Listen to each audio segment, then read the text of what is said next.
today I thought I'd do a little update on the house situation because a few things have changed. It's been about 2 weeks since I last filmed my haunted house video and some things have developed, so I wanted to keep you up to date, especially as a few people have been asking questions.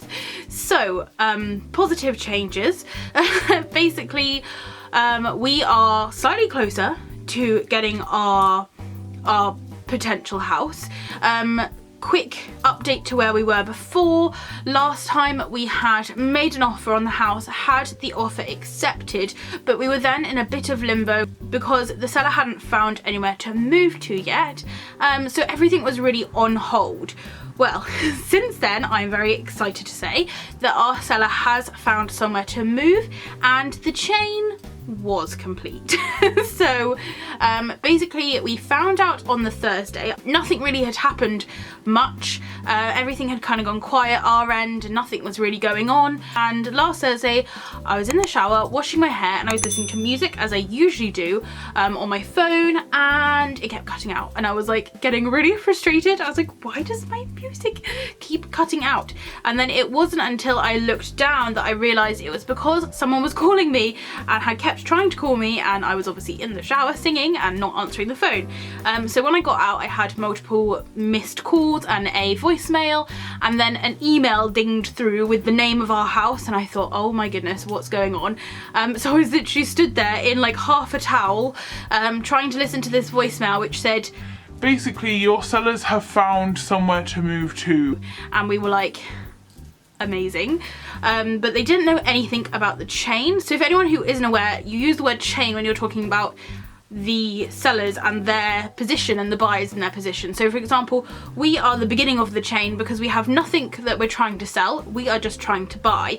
And then if you were trying to sell and trying to buy, you'll be kind of mid chain. And then if you're buying a house where the people selling the house have already got somewhere to live and they're just kind of maybe selling a second home, or for example like my auntie she has moved in with her husband, so they sold one of the houses, that is the end of chain. So basically your best case scenario is a kind of beginning of chain, like we are kind of buying from an end of chain, because it means that no one has to worry, and on the moving date there isn't someone who has to pack up their things and move all their things to another building in one day.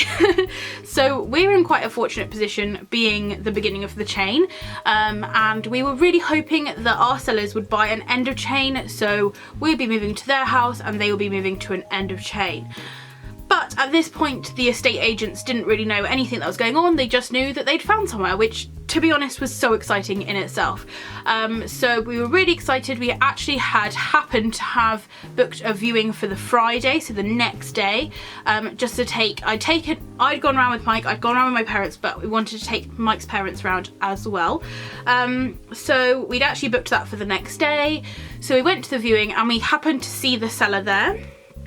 And she just kind of mentioned to the estate agent, look, the chain is complete, but it's quite a long chain, so we are buying from our sellers are buying a house, the person from that house is buying a house, the person from that house has found a house, but it's the 5th house owners that haven't found anywhere to go. But at that point the 5th house owners had found their end of chain 6th house. So it's quite a long chain. So we were super excited, we were going around feeling like really jazzed about it all, literally to the point where I was like, may think about wallpaper, start like shopping around, getting everything ready, and like even the people we're buying from have got all their packing boxes and stuff together, so we were like, okay, this is happening soon. So on the phone to Baxter Financial Services, who I know I said this last video, I cannot recommend enough if you are trying to buy or sell a property. Just they have the best advice going, and they basically were like, fantastic, let's start on with our checks. So you need to think about your independent survey and get onto your solicitors, because we had paid our solicitor, we'd sent through all the paperwork, but we had not instructed them to start any searches, because once they start doing searches it starts costing money. And if, for example, the people we're buying from decided, actually, do you know what, I don't want to sell my house anymore, we could have already paid that, say, £300 for searches and then lost all of that. But now was kind of like go time. We were like ready to go, instructed everyone that the chain was complete, like let's go, so exciting. So off they went basically with their searches, and that was all fine. I actually wrote a letter to the people that we are buying from just to reach out and see if we could talk on a more personal level rather than through the estate agent. Now this is completely like my decision to do, and it's not advised by everyone, but there was a few questions which we had asked the estate agents over and over and over again, and they just hadn't got back to us. For example, there is a random wire that goes up into the roof, and we wanted to know what this cable was all about, and the estate agent couldn't answer it, and we'd asked him to ask the sellers, and we'd asked him 3 times and basically got nothing back. So it was just like really small things like that. Again, like we wanted to arrange to go for a 4th viewing to do some more measurements and look at the boiler and stuff like that. Small things such as we've only been able to get into the garden properly once. The first time we went it was raining. The second time we went, the children, the seller's children were in the garden, and the third time we went was the only time really we've got to go and have a look at the garden. I actually did take a little video for you guys as well, so here you go.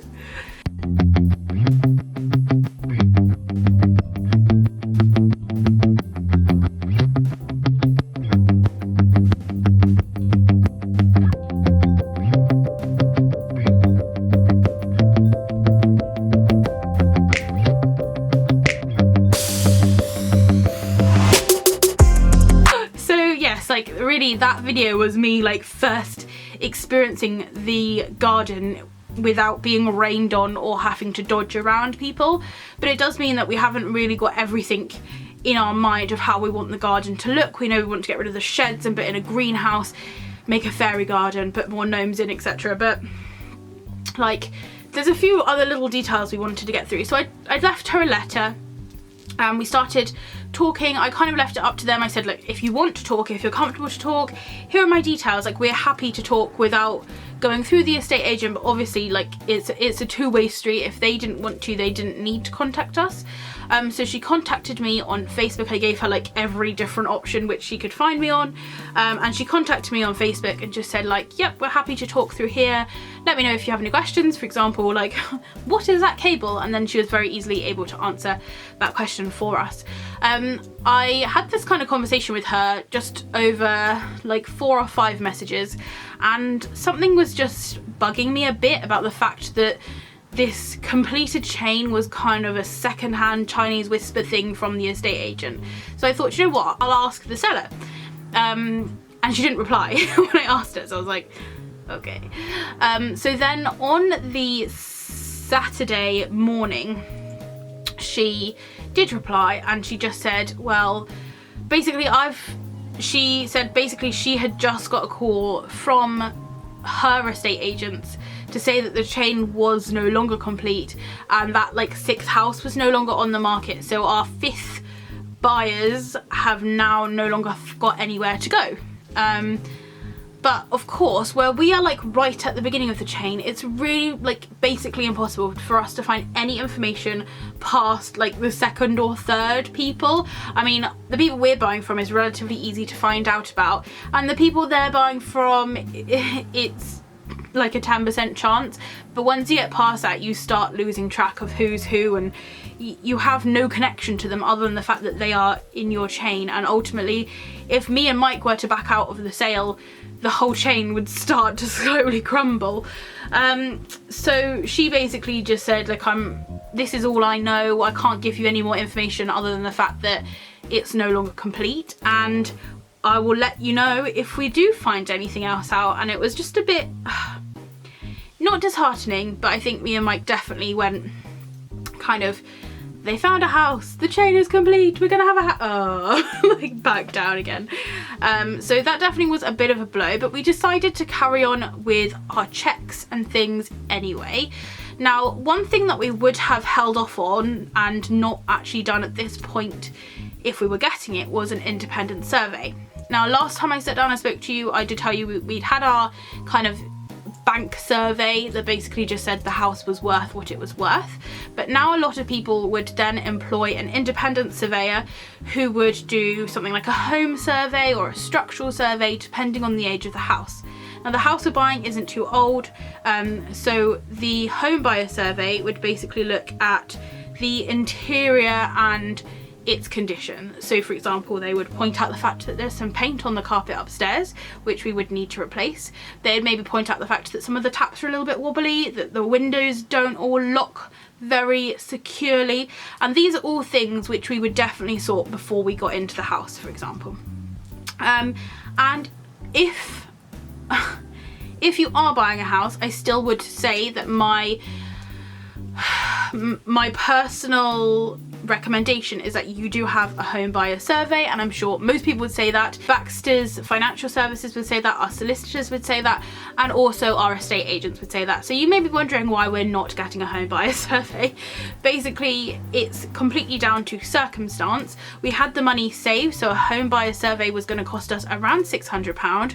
We had that money put aside for the survey, but upon looking at what the surveyors actually did, we thought we can do it ourselves because both my dad and Mike's dad have worked in construction and building management and just like looking after land and just all things building related, and that has been their jobs for their whole lives, and now they have retired. So they have so much knowledge, potentially more knowledge than some surveyors may have.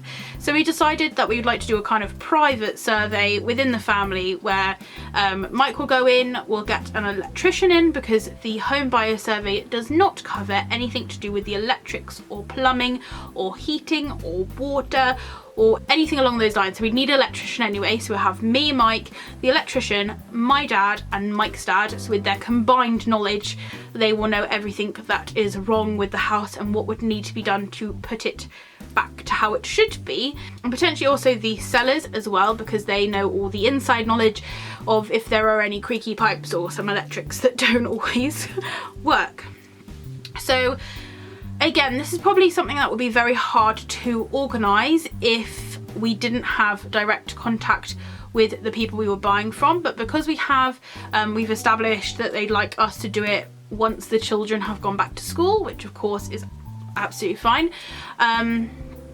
And yeah, it does mean, obviously for me, it may mean that I can't be there the whole day, or it has to be later, etc, etc. But it has meant for us, it's saved us £600 that we personally didn't need to spend, because within the family we had the right expertise. But that is totally situational. If my dad and Mike's dad hadn't had like a career in building maintenance and surveying themselves, I would definitely 100% no like question about it, get a surveyor to come round and do their home buyer survey. But just because they do have the expertise between them, it has saved us a little bit of money. But that hasn't happened yet because we haven't had any more information. So, oh, Mike's calling me. Hello. Hello. Hi, you alright? Yeah, you alright? Yeah, it's just filming. Your stick insects here. Oh, lovely. So our kind of independent survey, or as it would have been our home buyer survey, would have taken place once the chain is complete. So we're not really in a rush for that, because our survey, we've been around 3 times with our parents and we know that there's nothing majorly wrong with the house. So it's nothing like the roof's gonna fall in or anything that's gonna cost us loads of money and would make us drop our offered price. So we're pretty set on the price that we've offered and had our offer accepted. So the survey is more for our peace of mind and to give us like a nice list of jobs that we need to do once we move in. But something we have gone ahead with, which we originally weren't doing until the chain was complete, but then we thought the chain was complete, was to have the Solicitors Checks basically look through all the property and the land registry and do all the legal jazz, which we have no idea about. So we paid the solicitors £300 and basically said, like, here's the money, but please don't do the checks yet or spend our money until instructed to. And then we instructed them to on the Friday and then found out on the Saturday that the chain had broken. But we decided to leave them to it and allow them to continue doing the checks. Now, after they had done the checks, they sent us a kind of draft contract which we had to sign, and we also signed the land registry, which means that the land would then be moved from our sellers' names to our names. And then they did a few little other checks, such as we've got a pathway around the back of the house, so just things that avoid us getting in trouble. Are we expected to pay any money for the upkeep of this pathway, and can you give us the paperwork about the new windows in case something goes wrong with them, etc. So they kind of do all the little bitty bits, which I didn't actually realise they would do, but they do all those like little things just to kind of make sure you know what you're getting. And they ask if you've had any issues with the neighbours, or if there's anything in the road you need to be particularly aware of. So it does give you kind of more of a personal background information to the house. So our solicitors have been kind of working on those checks, and currently we've got kind of one more thing that they're getting held up on, which is to do with the owner before the previous owners, and that's all just basically that's causing a big hold up, because we're having to get in contact with solicitors from 7 years ago when our previous buyers bought the house. So although that is causing a hold up, because the chain isn't complete, it doesn't really matter because it's not like they're waiting on us, because we're still waiting on that last person, house number 5, to find their final house number 6. But potentially they could find their house number 6, and then number 6 may need to find number 7, and 7 could find number 8. So we just don't know where the end is at this moment, which means we don't have an idea of time at all. The only thing I can really hold on to and grasp to is that stamp duty is free in the UK until March 2021. So fingers crossed, you would hope that the people who are buying and selling would be like, we're saving 10 odd £1,000 here by not having to pay stamp duty, so let's get this done before March. So that is what I'm holding on to. But in terms of like stuff that we're personally doing at this point, it's very minimal. It's basically waiting to hear back from the solicitors, signing stuff if they send it through, and just kind of waiting by the phone to get more information. I haven't spoken to our seller since we had our conversation about the chain not being complete, just because, as I said, there's no massive rush for us to do our independent survey, or what would have been our home survey, because there's not like a rush to move things along at the moment, because it's not coming down on us. And there's a few other things like the solicitor bits which are slightly more important for us at the moment. But once we've got hold of our electrician, etc., we can then sort of think of a date. But it doesn't have to be like we need to get this done ASAP. It's just something that we're going to be doing hopefully in the near future. On the house front, that's pretty much it, in the fact that we are still waiting to find out more. But whereas in my last video we had our offer accepted and not got any further, we've now kind of had our offer accepted and our buyers have found somewhere, and the chain has started to form, so that's good. And like our initial contracts and land registry has been signed, so we're kind of getting closer to securing that house, which at any point in the near future, until those official end contracts are all signed and exchanged, the sellers could back out and we could lose the house so easily. So we're still completely in the balance. We're still having to look for houses every day, and keep an eye out on what's going on with the market, just because just like that we could be back to square one, which is why I kind of wanted to make these videos, because I want it to be a very real and honest representation of what it's like to try and buy a house as a first-time buyer in the UK. And I can tell you, literally it's a lot, but so far it's been all right. There's been more highs than there has been lows, and lots of excitement. And our main real disappointment throughout the whole of this was the fact that the chain was complete, and then the chain no longer was complete anymore. But that's not really affected us in the fact that the solicitors would, even if the chain was complete right now, the solicitors would be meeting the same problems. And so far it's not like we could have been moved in by now, because the problems would have still been there if the chain was complete. So on a different side of the buying process, we have had to start to think a bit more about insurances and income protection. So we still did this all through our financial advisor at Baxter Financial Services, who basically talked us through all of our different options, why we would need them, what was recommended, what was needed, what was not needed for our jobs, etc., and basically gave us a recommendation of what they think that we should do, prices of our different options, and then kind of left it with us to decide. So we have kind of decided to go for different things, me and Mike. We've both decided to go with life insurance. So life insurance just basically covers us for if anything drastic happens and either of us pass away, the mortgage will be covered, which is things you don't normally have to worry about in pre-owning a house life. But when you own a house, obviously it would not be fair for me to just pass away and leave Mike to have to pay the mortgage and the bills by himself and have to worry about the house and worry about my funeral and grieve, hopefully. But basically we both have got life insurance so that if anything, I mean, let's hope it doesn't, but if anything does happen, each of us are covered and will be okay home-wise.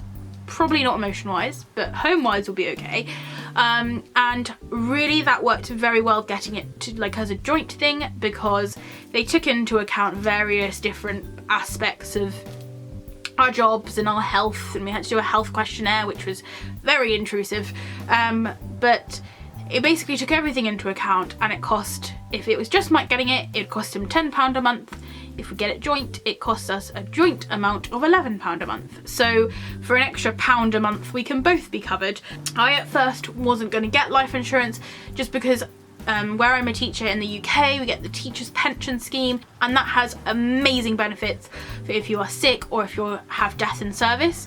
But for an extra £1, you might as well have additional cover, because at the moment, without my life insurance, if I was to pass away, Mike would get 3 times my yearly salary. So let's just say if I earn 5 pumpkins a year, if I died, they'd just straight away give him 15 pumpkins. So he would be like sorted. But now he'll get those 15 pumpkins and a payout from the life insurance. So he'd probably be able to flat out, well, he would be able to flat out just buy the house and not have to worry about the mortgage.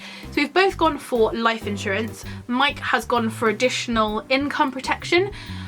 We ummed and ahed about this quite a lot. It kind of covers sickness, so if Mike was to go down with coronavirus, for example, well, I know coronavirus, there's just something different. If Mike was to break his arm, he fell off a forklift and broke his arm, and he couldn't work for 6 months because it was like the worst break in history. His income protection would ensure that he was still paid the same amount throughout his 6 months off. So depending on different jobs, but with his job, basically he gets paid his full amount for a certain amount of time. Then after that he goes on to the statutory sick pay, which is really low and isn't enough to cover our mortgage. So having his income protection means that if anything was to happen, our mortgage would still be covered on his side as well as my side. Now, you may be wondering why I don't want to go for that. The nature of our jobs is very different. Mike is in a very hands-on, very, well, I would say quite a dangerous job, because he's working with massive machines. There is a big percentage of CNC machinists who have been injured and hurt in the job, and there have been quite a few fatalities that I know of.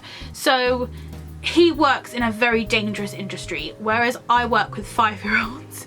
So the main thing really for me is like gonna be colds and sniffles, and like the worst thing that could happen is if children decide to cut your hair when you're not looking, because that's always like a fun thing that can happen in primary school. But like really comparing our 2 jobs, the main thing really that teachers get pulled up on is stress rather than like losing your hand or something in a machine. Now, my sick pay is amazing. It's just thank you to England for this, but teachers have amazing sick pay in the fact that we get paid our full, it depends on how many years, but I'm in my 2nd year of teaching, so I get paid my full salary for 6 months, and then after 6 months I get paid a half salary, and then once I go into my 3rd year, I'll get paid for a whole year my full salary when I'm sick, and then if I'm sick for 2 years, in the 2nd year I'll get half my salary, and half my salary will still cover the mortgage. So I decided not to go with income protection because I'm already kind of protected for 2 years because of my job and what type of job I have. But if I ever was to leave teaching, then definitely it would be something I'd 100% consider getting. So because we wanted to get life insurance for the both of us and income protection for Mike, it meant we had to fill out very intrusive forms, which again was done all through Baxter Financial Services. They called us up and asked us the questions, and they've done all the paperwork for us, and we've just sat there like, thank you. But they want to know weight, they want to know height, they want to know illnesses, they want to know family history. They'll just go through literally everything. I've just learnt how to block a number. Why? The London number keeps phoning me. Now I looked on it to say, well, who is this number? Yeah. And it's been phoning people since February. Okay. And it says it's very intrusive and all that sort of stuff. So I've blocked it. Oh, that's good. Please myself. Very easy to do, I know, but I don't know. So we are now currently in this position where the life insurance and the income protection is all being processed, and they're just doing the paperwork for us. And our solicitors are chugging away, finishing off our checks and finalising things and getting contracts signed, sorting out all the issues. And our sellers are thinking about their next house and thinking about their life to go forward. And so we're just kind of in a very strange position. I know I kind of left the last video on the same note, but this time we're not in a strange position because we don't know if we're going to actually get the house. It's more the fact that we don't know when we'll get the house, which is a bit of a nicer feeling. I mean, as I said, everything could still go wrong, but we are maybe 5% more secure now, which is really nice. Because there was a very real possibility that our sellers just wouldn't find anywhere they wanted to move to and therefore decide not to move, which is fair enough. It's their life as well. You have to remember that so far there's 5 or 6 families and lives which are all going through the same thing, if not a lot more than we are, because we're not having to sell, we're just buying. So yeah, we're now currently in this weird bit where we want to start buying wallpaper, but we don't have a date. We don't have any idea of a date, but we are getting closer. So yeah, I just wanted to give you that update on the next stage of buying a house in the UK as a first time buyer and potential things which you may be met with. So really the main things since my last video is kind of contracts and land registry being done, chains starting to build, getting life insurance, income protection, and just starting to do all the boring paperwork basically. But yeah, still really exciting, and I will definitely keep you updated. Thank you for all of your just amazing comments. You guys have been so supportive, and just I've had such lovely comments on my last video about moving, and it's been a long time. It's been a long time in the making that we've wanted to move out.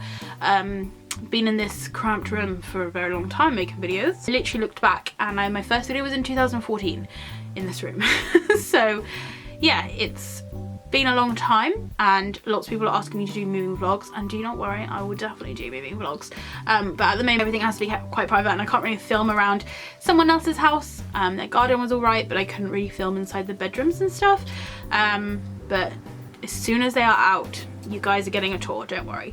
I will warn you now, one of the rooms is pink, but it's not going to stay pink.